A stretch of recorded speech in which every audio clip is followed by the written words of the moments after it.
આપણી સંસ્કૃતિ, આપણા સંસ્કાર સદાય રહે આપણી સાથે.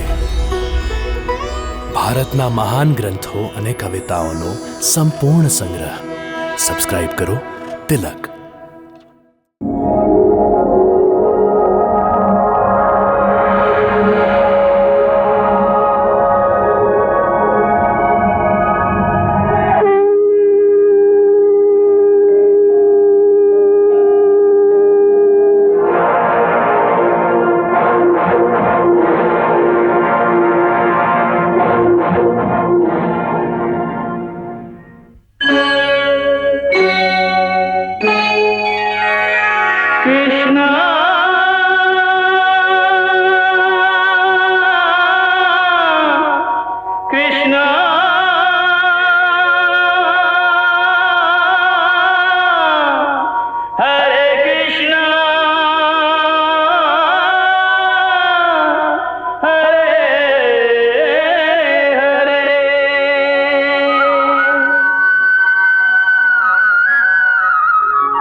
જય શ્રી કૃષ્ણ.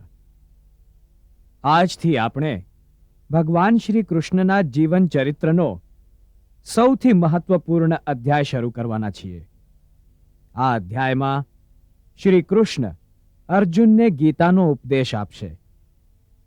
આ ઉપદેશ એ વખતે આપવામાં આવ્યો હતો જ્યારે પાંડવો અને કૌરવોની સેનાઓ કુરુક્ષેત્રની યુદ્ધ ભૂમિ પર એકબીજાની સામસામે આવીને ઊભી હતી.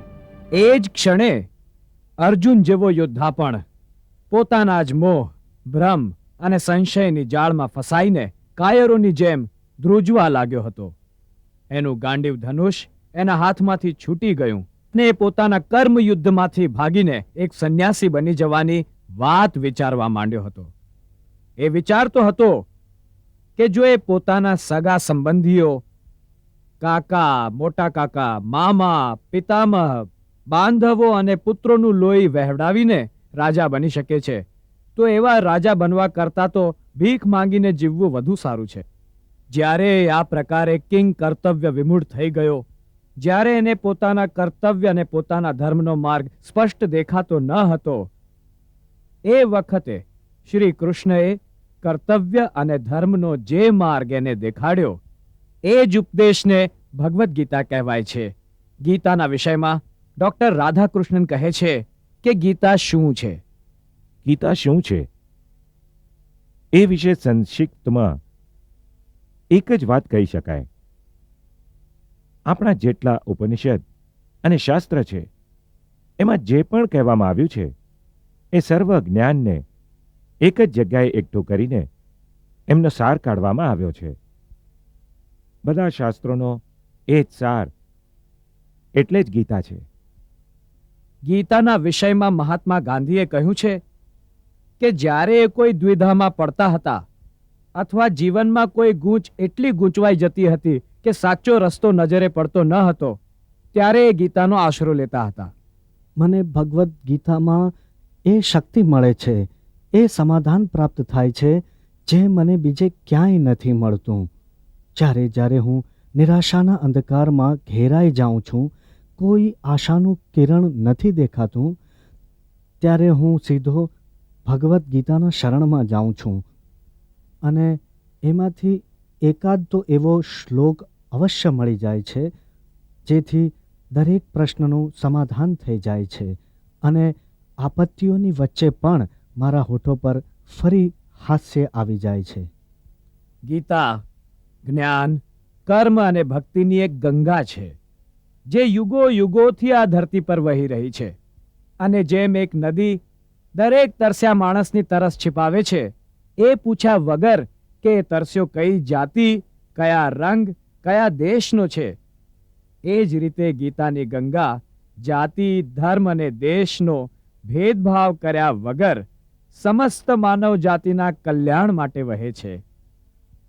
ગીતાની કમાલ એ છે કે કોઈ પણ માનવના મન અથવા આત્મામાં કોઈ પણ પ્રશ્ન હોય, પછી એ આધ્યાત્મિક હોય, આદિ ભૌતિક હોય અથવા સાંસારિક હોય, દરેક પ્રશ્નનો ઉત્તર ગીતામાં પ્રસ્તુત છે. ભગવાન સુધી પહોંચવાનો રસ્તો કયો છે? આત્મા અને પરમાત્માનું મિલન કેવી રીતે થાય છે? સંસારી જીવનમાં મનુષ્યએ કેવી રીતે રહેવું જોઈએ, શું કરવું જોઈએ, શું ન કરવું જોઈએ? આ જીવનનો ધ્યેય શું છે? આત્મા શું છે? પરમાત્મા શું છે?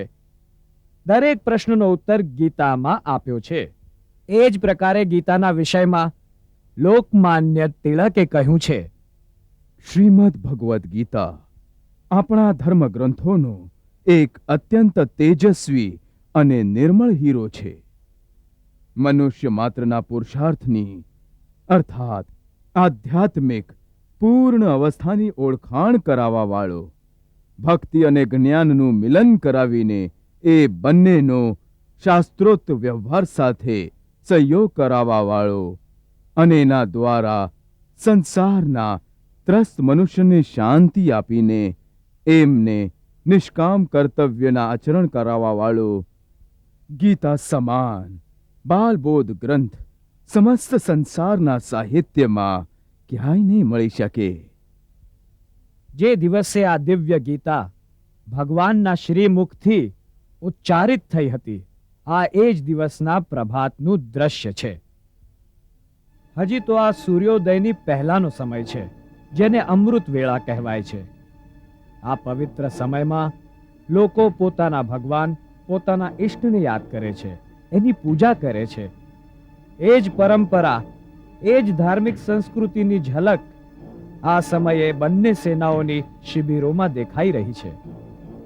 આજ સાંજ સુધીમાં કોણ જીવતું રહેશે, કોણ મરી જશે, કોઈ નથી જાણતું. પરંતુ એની ચિંતા કર્યા વગર સર્વ લોકો પોતપોતાના કુળાચાર પ્રમાણે પોતાના ઇષ્ટ, પોતાના ભગવાનની પૂજા કરે છે. બંને શિબિરોમાંથી આકાશ તરફ જતો અગ્નિગોત્રનો ધુમાડો વાતાવરણને શુદ્ધ કરી રહ્યો છે. સર્વ લોકો, સૈનિક હોય કે સેનાપતિ, પોતપોતાની નિત્ય પૂજામાં મગ્ન છે. स्वाहा तत्सवितुर्वरेण्यं भर्गो देवस्य धीमहि धियो यो नः प्रचोदयात्. स्वाहा ॐ विश्वानि देव सवितर्दुरितानि परासुव यद्भद्रं तन्न आसुव. स्वाहा ॐ अग्नये स्वाहा इदम् अग्नये इदं नमः. ॐ अन्तरिक्षाय स्वाहा इदम् अन्तरिक्षाय इदं नमः. ॐ इन्द्राय स्वाहा इदम् इन्द्राय इदं नमः. ॐ नमः शम्भवाय च मयो भवाय च नमः शङ्कराय च मयस्कराय च नमः शिवाय च शिवतराय च स्वाहा। ॐ वायवे स्वाहा इदं वायवे इदं न मम। ॐ भूर्भुवः स्वः तत्सवितुर्वरेण्यं भर्गो देवस्य धीमहि धियो यो नः प्रचोदयात् स्वाहा। हिरण्यगर्भः समवर्तताग्रे भूतस्य जातः पतिरेकासि सदाधार पृथिवीं द्यामुतेम तस्मै देवाय हविषा विधेम।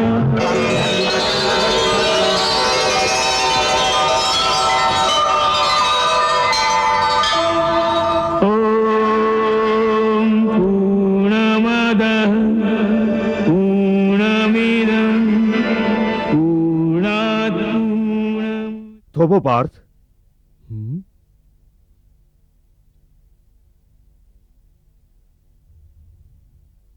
હવન કુંડમાં પૂર્ણ આહુતિ આપતા પહેલા વિજય પ્રાપ્તિ માટે તમારે માતા દુર્ગાની પૂજા કરવી જોઈએ. વિજય પ્રાપ્તિ માટે? હા, વિજય પ્રાપ્તિ માટે. હે કેશવ, જો સ્વયં ભગવાન શ્રી કૃષ્ણ આ યુદ્ધમાં મારી સાથે હોય તો પછી વિજય પ્રાપ્તિ માટે કોઈ આશંકા છે શું? હે પાર્થ, આ આશંકાની વાત નથી, દૈવિક મર્યાદાની વાત છે. આ અનંત સૃષ્ટિનો બધો કારોબાર જે શક્તિ દ્વારા સંપન્ન થાય છે એ શક્તિ ભગવતી દુર્ગા છે.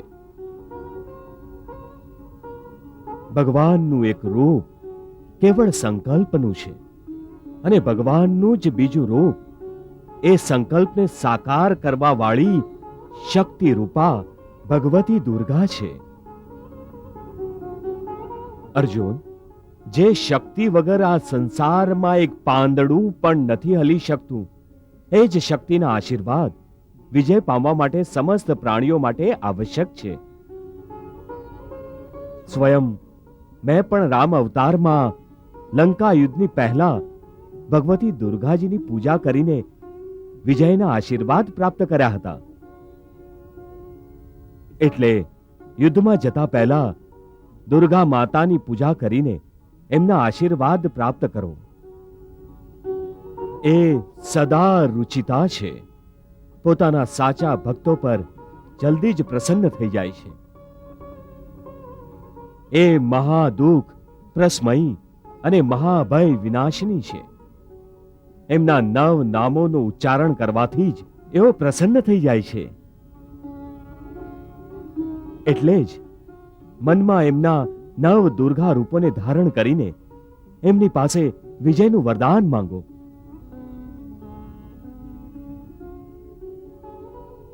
જેવી આજ્ઞા મધુસૂદન.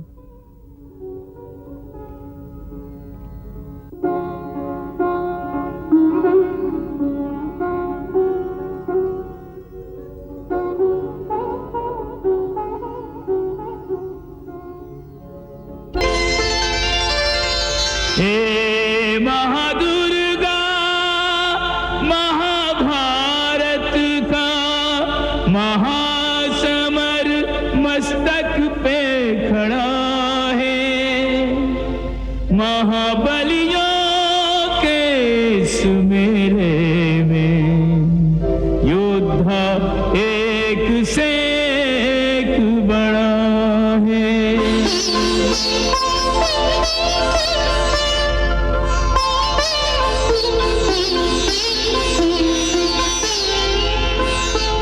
युद्ध प्रवीणा युद्ध से पहले अस्त्र और शस्त्र सिद्ध कर मेरे रण की अनुमति और आशीष दे, नाम स्मरण करता मैं तेरे। प्रथमं शैलपुत्री च द्वितीयं ब्रह्म ब्रह्मचारिणी तृतीयं चन्द्रघण्टेति कूष्माण्डेति चतुर्थकम् पञ्चमं स्कन्दमातेति षष्ठं कात्यायनीति च सप्तमं कालरात्रीति महागौरीति चाष्टमम् नवमं सिद्धिदात्री च नवदुर्गा प्रकीर्तिता चार भुजाओं वाली मैया इन भुजदंडों में बल भर दे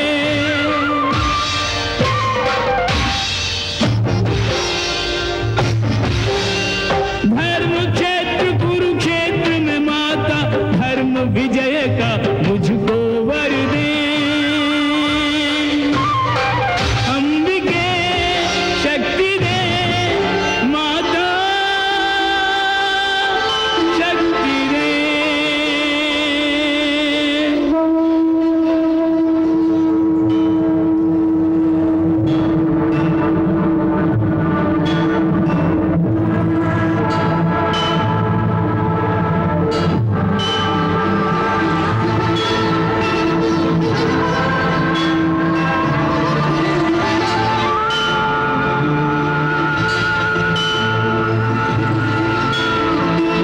जय दुर्गा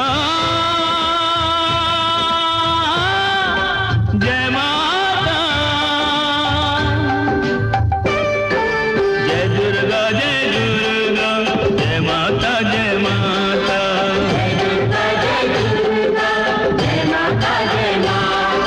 जय सिंह वाहिनी जय असुर नाशिनी सिंह वाहिनी असुर नाशिनी जय सुजाता जय दुर्गा जय माता जय माता जय दुर्गा जय माता जय माता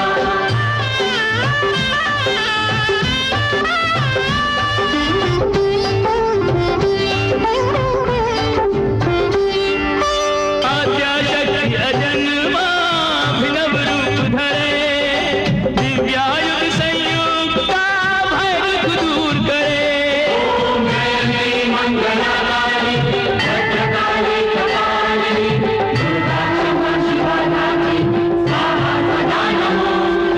जय विश्वकारिणी जय विश्वधारिणी जगदम्बे सर्वविधि जाता जय दुर्गा जय माता जय माता जय दुर्गा जय माता जय माता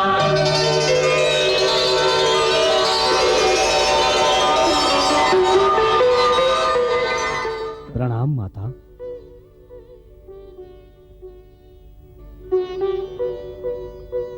હે અર્જુન, હું તારી ભક્તિથી પ્રસન્ન છું.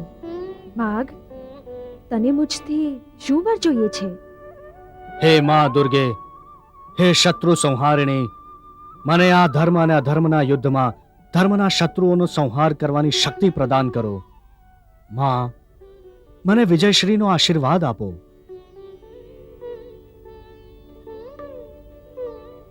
હે દેવી, આપ મારા સખા અર્જુન પર કૃપા કરો. એ ધર્મના માર્ગ પર ચાલે છે. જેમણે એના પર અન્યાય કર્યો છે એમને યુદ્ધમાં પરાજિત કરીને એ યુદ્ધમાં વિજયશ્રીને ધારણ કરે એવા આશીર્વાદ અર્જુનને આપો. હે પાંડવ, ચિંતાનો ત્યાગ કરો. તમે થોડા જ સમયમાં શત્રુને જીતી લેશો. આપ બંને નરનારાયણનું રૂપ છો. એટલે જ સાક્ષાત ઇન્દ્ર પણ આપ બંને સાથે યુદ્ધમાં શત્રુતા કરવાનું સાહસ નહીં કરે. તો પછી અન્ય શત્રુ ગમે તેટલા બળવાન હોય, આપની આગળ તુચ્છ છે. આ યુદ્ધમાં અંતિમ વિજય આપની જ થશે. તથાસ્તુ.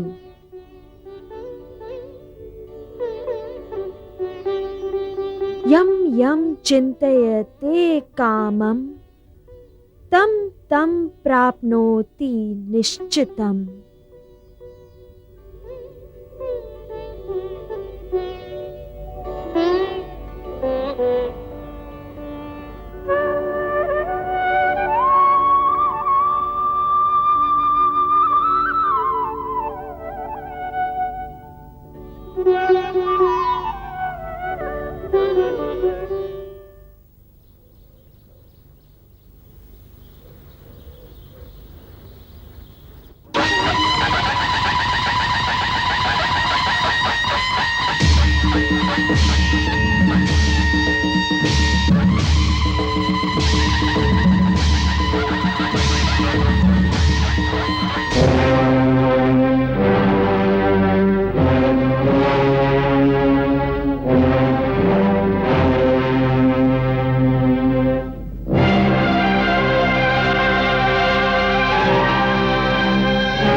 સંશય અને શંકાની જે છાયા આ યુદ્ધ ક્ષેત્રમાં હતી, એ જ છાયા, એ જ શંકા અને એ જ ડર હસ્તિનાપુરના રાજમહેલમાં બેઠેલા ધૃતરાષ્ટ્રના મન પર પણ છવાયેલો હતો.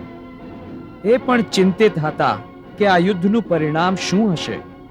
કોણ જીતશે, કોણ હારશે, કોણ જીવતું પાછું આવશે અને કોણ પાછું ઘરે નહીં આવે, આ જ આશંકામાં ઘેરાયેલા મહારાજ ધૃતરાષ્ટ્રએ સંજયને પૂછ્યું. ધર્મક્ષેત્રે કુરુક્ષેત્રે સંવેતા યુયુત્સવઃ મામકાઃ પાંડવશ્ચૈવ કિમ કુર્વત સંજય. હે સંજય, કુરુક્ષેત્ર જે ધર્મક્ષેત્ર પણ છે, ત્યાં યુદ્ધ કરવાની ઈચ્છાથી ભેગા થયેલા મારા પુત્રો અને પાંડુ પુત્રોએ શું શું કર્યું એ તમે મને જણાવો.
મહારાજ, અત્યારે બંને બાજુની સેનાઓ પોતપોતાના અસ્ત્રો અને શસ્ત્રોથી સુસજ્જિત થઈને યુદ્ધના મેદાનમાં એકબીજાની સામે પોતાની સેનાનો મોરચો બનાવીને ઊભી છે.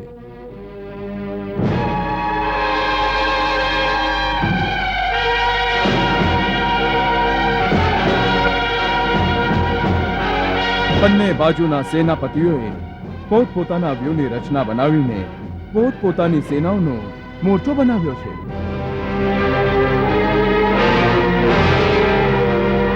મહારાજ, વાસુદેવ શ્રી કૃષ્ણ સૌથી પહેલા અર્જુનનો રથ લઈને પોતાના સેનાપતિ ધૃષ્ટદ્યુમ્નની પાસે આવ્યા છે. પ્રણામ દ્વારિકાધીશ. વિજયી ભવ. પ્રણામ પાર્થ. પ્રણામ સેનાપતિ. હે અર્જુન, મને પૂર્ણ વિશ્વાસ છે કે તમે તમારા પરાક્રમથી આ મહાયુદ્ધમાં પાંડવોને વિજય પ્રાપ્ત કરાવશો. હે સેનાપતિ, કૃપા કરી આપ દ્વારા રચેલી આ વ્યૂહ રચનામાં મને મારું સ્થાન બતાવો. હે અર્જુન, મારી આ વ્યૂહ રચનાનો મુખ્ય ઉદ્દેશ સમ્રાટ યુધિષ્ઠિરની રક્ષા કરતા કરતા કૌરવો સાથે યુદ્ધ કરવાનો છે. એટલે બળી ભીમને મેં સમ્રાટની ડાબી બાજુ ઊભા કર્યા છે અને તમારે સમ્રાટની જમણી બાજુ રહેવાનું છે તથા નકુલ અને સહદેવ પાછળથી મોરચો સંભાળશે. હે અર્જુન, કૌરવોના બાણોના તીવ્ર પ્રવાહને રોકવાનું દાયિત્વ તમારું હશે. જેવી આજ્ઞા સેનાપતિ.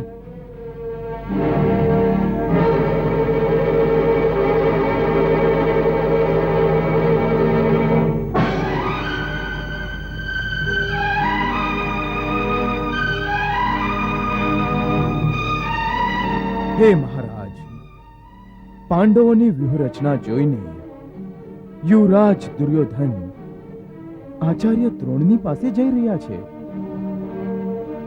પ્રણામ આચાર્ય. હે ગુરુવર, મને આ યુદ્ધના નિર્ણયની તનિક પણ ચિંતા નથી. આપ જેવા શ્રેષ્ઠ ઈચ્છાભેદી ધનુર્ધારી, જેઓ ઉડતા પંખી પર આંખો બંધ કરીને નિશાન તાકી શકે છે, એ જે પક્ષમાં હોય એ પક્ષ યુદ્ધમાં કેવી રીતે પરાજિત થઈ શકે છે? ગુરુવર, મને કેવળ ચિંતા છે તો પિતામહના પ્રાણોની. હા ગુરુવર, પિતામહના પ્રાણોની. પિતામહના પ્રાણોની? અરે, એમના પર કોણ શસ્ત્રો પાડી શકે છે? એ જ તો આપણી ભૂલ છે ગુરુવર. પિતામહે પાંડવોનો વધ નહીં કરવાનો નિર્ણય લીધો છે. યદિ યુદ્ધના સમયે પિતામહના બાણોની દિશાની સામે પાંડવ આવી ગયા તો અવશ્ય જ પિતામહના બાણોની દિશા બદલાઈ જશે, પરંતુ મને પાંડવો પર વિશ્વાસ નથી. તેઓ એક ક્ષણનો લાભ ઉઠાવીને પિતામહ પર અવશ્ય પ્રહાર કરશે. હા ગુરુવર, અવશ્ય પ્રહાર કરશે. એટલે જ હું આપને કહું છું, ગુરુવર, આપ અને પિતામહ જ્યાં સુધી મારા પક્ષમાં છો ત્યાં સુધી મને કોઈ હરાવી નહીં શકે, કોઈ હરાવી નહીં શકે. પ્રણામ આચાર્ય.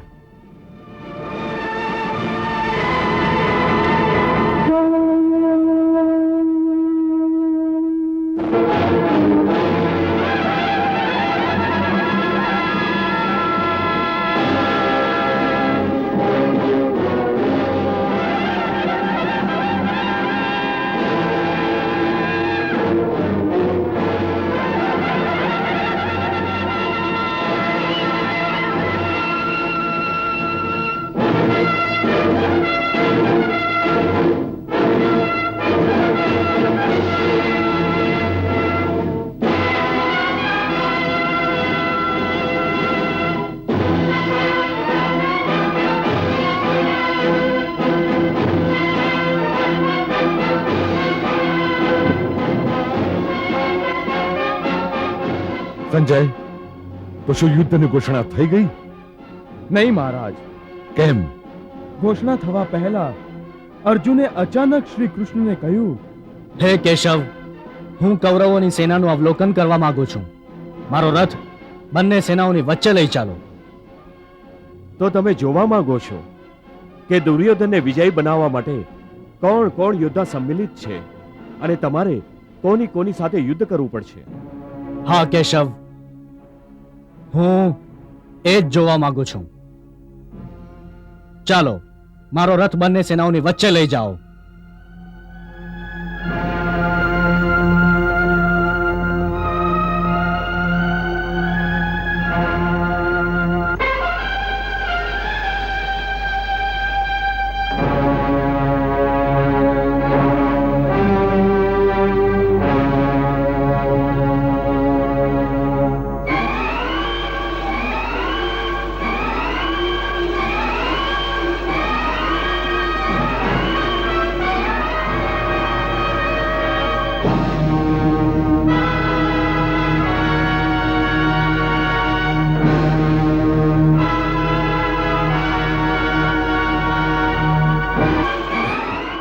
હે અર્જુન, તમારી ઈચ્છા અનુસાર હું તમારો આ રથ બંને સેનાઓની મધ્યમાં લઈ આવ્યો છું.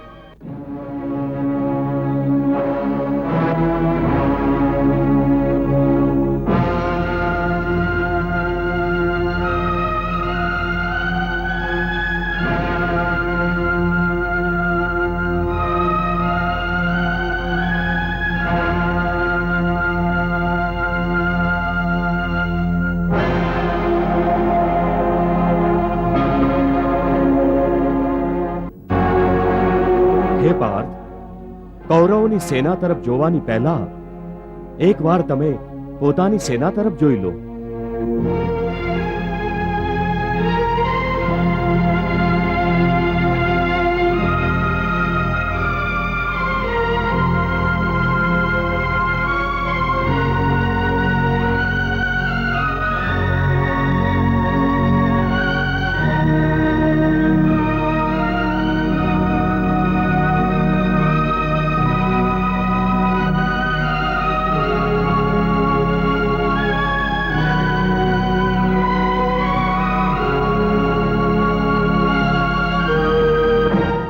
એક તરફ બળભીમ ઊભા છે, જે પોતાની પ્રતિજ્ઞાઓને પૂરી કરવા માટે ઉત્સુક છે.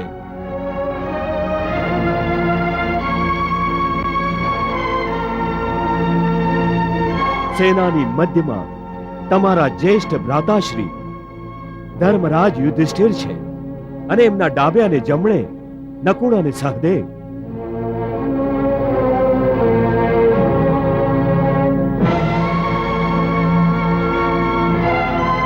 આ તમારા ચારે ભાઈ તમારા ગાંડીવનો ટણકાર સાંભળવા માટે બેચેન છે. આ ચારે ભાઈઓએ તમારા દુઃખ અને સુખમાં સાથ આપ્યો છે, પરંતુ હવે એ પોતાના અપમાનનો પ્રતિશોધ લેવા માટે ઉત્સુક છે.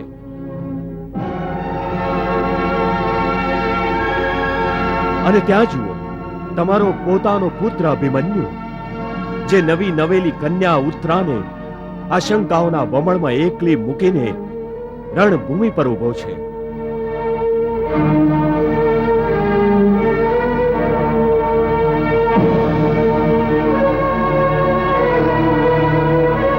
અને ત્યાં જુઓ, તમારો સેનાપતિ ધૃષ્ટદ્યુમ્ન, જે પોતાની બહેનના અપમાનનો બદલો લેવા આ યુદ્ધનો પ્રારંભ થવાની પ્રતીક્ષા કરે છે. અને હવે તમે શત્રુની સેના તરફ જુઓ. સેનાની આગળ ઊભા છે પિતામહ ભીષ્મ, પાંડવોના અને તમારા સૌથી મોટા શત્રુ. પિતામહ, અમારા સૌથી મોટા શત્રુ?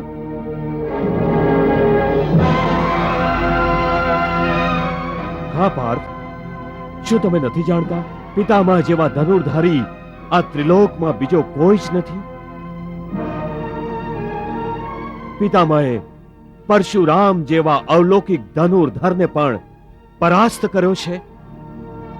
કેવળ એમના શૌર્ય અને પરાક્રમ પર જ દુર્યોધના યુદ્ધ કરે છે. પિતામહ કૌરવોના વિજયનું આશ્વાસન છે. પિતામહ પર કોઈ વિજય નહીં પ્રાપ્ત કરી શકે. જો તમારે પાંડવોને વિજયશ્રીની માળા પહેરાવી છે, તો હે અર્જુન, તમારે પિતામહ ભીષ્મનો વધ કરવો પડશે. પિતામહનો વધ?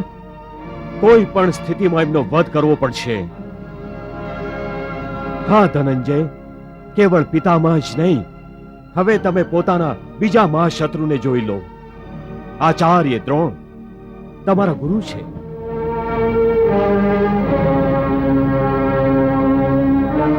તમારા મહાશત્રુ. આ તમે શું કહો છો કેશવ? ગુરુ દ્રોણાચાર્ય એ અમારા મહાશત્રુ? પાર્થ, જે શત્રુ પથ પર ઊભા છે એમને શત્રુ નહીં તો બીજું શું કહી શકાય?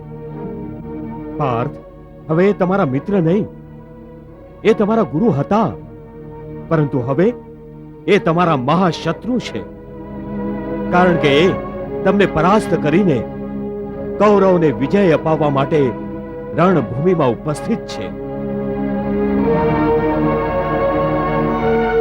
હે પાર્થ, તમે તો જાણો છો, પિતામહ ભીષ્મની જેમ આચાર્ય દ્રોણ પર અજય છે. જ્યાં સુધી એમના હાથોમાં અસ્ત્ર છે, ત્યાં સુધી ત્રિલોકનો કોઈ પણ મહાવીર એમને પરાસ્ત નહીં કરી શકે. જ્યાં સુધી આવા મહાશત્રુનો તમે વધ નહીં કરો, ત્યાં સુધી પાંડવ વિજય નહીં થાય. અને એમની ડાબી બાજુ યુવરાજ દુર્યોધન, જે તમારા ભાઈ ભીમની ભાંતિ ગદા યુદ્ધમાં સર્વશ્રેષ્ઠ છે. હે કૌંતેય, જો તમારે પાંડવોને વિજેતા બનાવવા છે, તો તમારે આ બધાનો વધ કરવો પડશે. વધ? આ બધાનો વધ? હા, આ બધાનો વધ.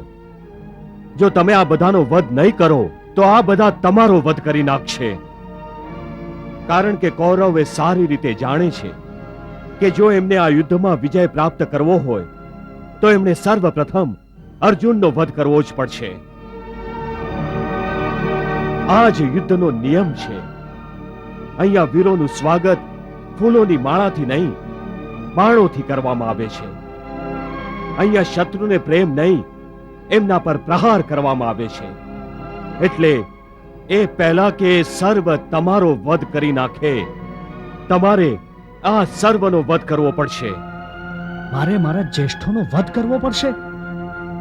પિતામહ, ગુરુ દ્રોણાચાર્ય, કૃપાચાર્ય, અશ્વત્થામા, મારે આ સર્વનો વધ કરવો પડશે?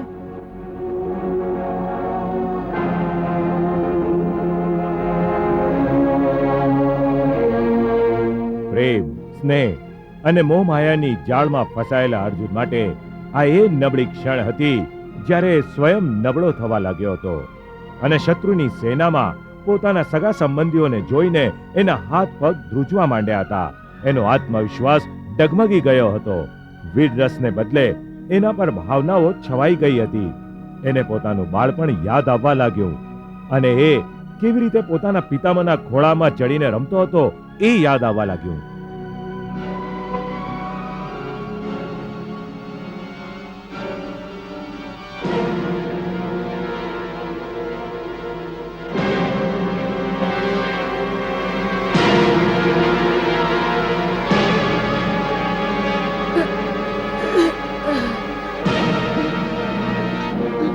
અરે અર્જુન, તું મારા ધનુષ્ય સાથે રમે છે.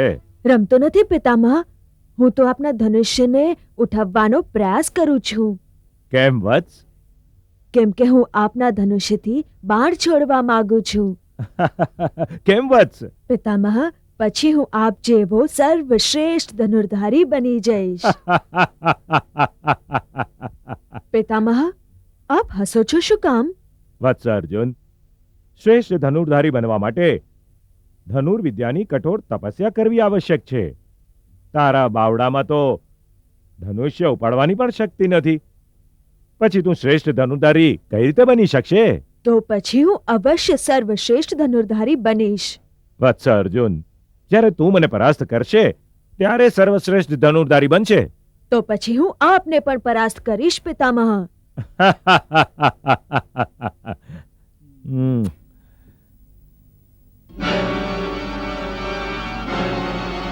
તત્પશ્ચાત એને આચાર્ય દ્રોણની યાદ આવી. અર્જુન, નિશાન લગાડ્યું? હા ગુરુદેવ. હવે કે તને શું દેખાય છે? મને આંબલીના ઝાડ પર બેઠેલું એક સુંદર પક્ષી દેખાય છે. અર્જુન, તને કેવળ પક્ષી જ નહીં પરંતુ ઝાડ પર લાગેલી આંબલી અને પક્ષીની સુંદરતા દેખાય છે. તો પછી તું કેવી રીતે નિશાન લગાડીશ અર્જુન? તો પછી ગુરુદેવ, નિશાન કેવી રીતે તાકવાનું? અર્જુન, તારે જ્યારે પક્ષીની તરફ નિશાન તાકવાનું છે તે સમયે તારે પક્ષીનું નહીં, કેવળ એની આંખોનું નિશાન તાકવું જોઈએ. ઠીક છે.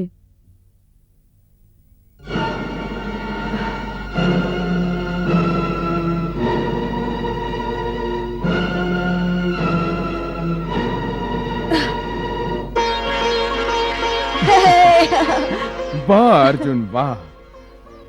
એક દિવસ તું સર્વશ્રેષ્ઠ ધનુધર બનશે. મારા આશીર્વાદ છે તારી સાથે.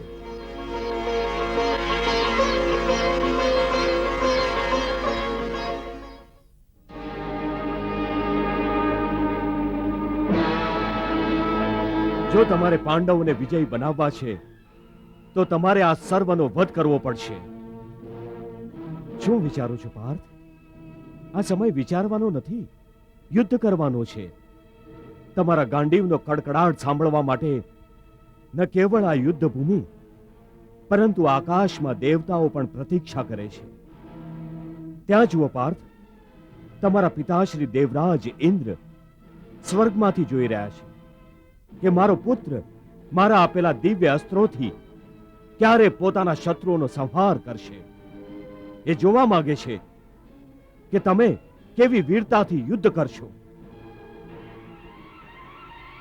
અર્જુન આ વિચારીને માથાથી પગ સુધી ધ્રુજી ઉઠ્યો અને એની કલ્પના શક્તિએ એ ભયાનક દ્રશ્ય જોયું કે એ પોતાના શત્રુનો વધ કઈ રીતે કરે છે.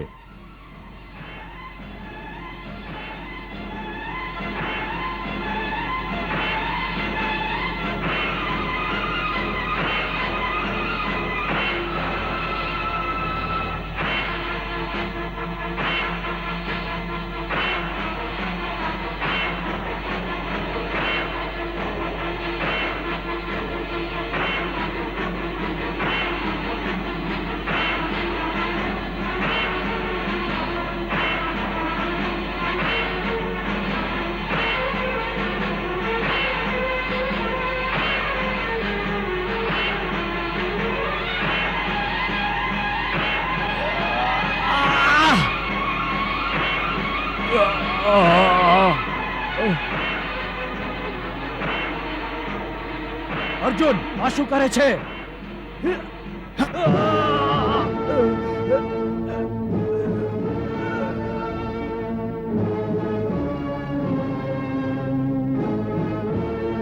અર્જુન અર્જુન અર્જુન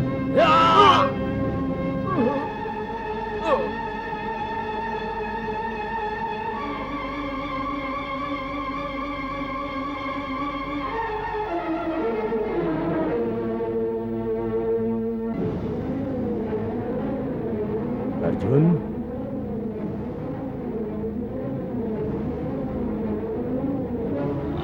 અર્જુન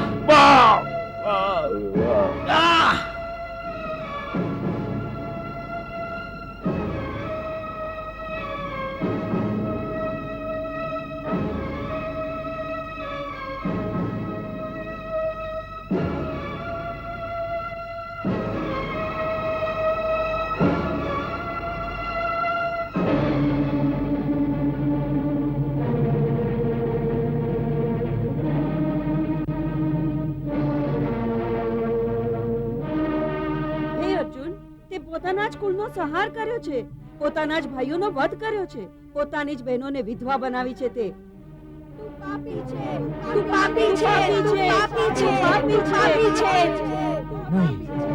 નહીં,